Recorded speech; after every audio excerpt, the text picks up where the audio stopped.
All right, people need to know what's going on in Ohio and what Republicans are, of course, trying to do to stop it because it has to do with reproductive freedom.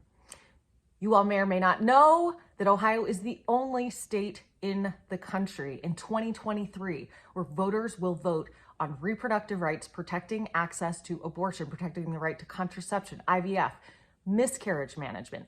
This year, in 2023. Last year, 6 states did it. Reproductive freedom is 6 for 6 in America. And Republicans can't stand that. It's making them crazy. And here in Ohio, where we have the chance to bring that notch up to 7 for 7, Republicans are doing absolutely everything they can to stop it. Last night, there is breaking news out of Ohio. Secretary of State Frank LaRose, the Republican who is trying to run against Sherrod Brown, our amazing Democratic U.S. Senator here, he is the Secretary of State.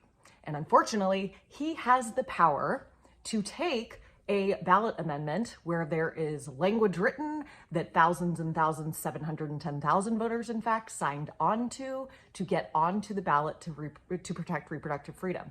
As the Secretary of State and as a member of our ballot board, he is abusing his power by coming in and rewriting the language that will appear on the ballot before voters in November. This was, of course, challenged by petitioners in court because the language that he got the ballot board to approve along partisan lines is completely misleading. It's a total fabrication. It uses inflammatory language. It is meant to confuse and mislead voters because they know that's the only way they can win, because they know that Ohio voters, like most Americans, the majority do in fact support reproductive rights. So this was challenged before the state Supreme Court, and last night, unfortunately, our state Supreme Court, which is also controlled by extremist Republicans, they desided with our Secretary of State. And so this misleading, inflammatory, and frankly, downright confusing language will stand.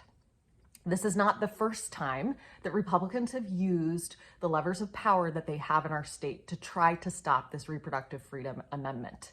Right-wing groups challenged the language itself when it was first approved by our Republican Attorney General. We got through that somehow. But then those groups came right in and they tried to say, no, this can't stand, raising all kinds of bogus issues against it. That was defied in court. We moved along. We collected 710,000 signatures from voters to get this constitutional amendment to protect reproductive rights, to qualify it for the ballot. From there, you may have heard that we had to have a special election here in Ohio. A year after Republicans had said, we can't have August elections in Ohio. Turnout is too low. They're not representative. They went back on it. They changed the law back and they said, we're going to have a special election this August because we can't allow for reproductive rights to pass here in our state. So we had a special election where they tried to raise the threshold, not just on this constitutional amendment, not just on this ballot initiative, but this would be on all ballot initiatives going forward that they would require, instead of 50% plus one, a simple majority support. Instead, they were trying to raise that to a super majority, 60%, meaning that a minority of 40% of Ohioans could stop something that 60% of Ohioans support. Of course, our law for 112 years here has said, let's go with the simple majority, but they're so afraid of becoming another state to pass reproductive freedom that they tried to change the rules because they know, again, that the majority of Ohioans do support reproductive freedom. That failed. It failed miserably. They lost by 14 points. So here we are now, where Frank LaRose, he's had a huge loss. Our Secretary of State, who's running against Sherrod Brown, huge loss in August, 14-point loss. 15 counties who voted for Donald Trump swung to vote no against Frank LaRose and this attempt to take away the voice of voters. So here Frank LaRose is. He's running for U.S. Senate next year against Sherrod Brown. He's had an enormous loss in this August special election. And so he can't stand to have another. So he is using all the levers of power he has as Secretary of State, as a member of our partisan ballot board.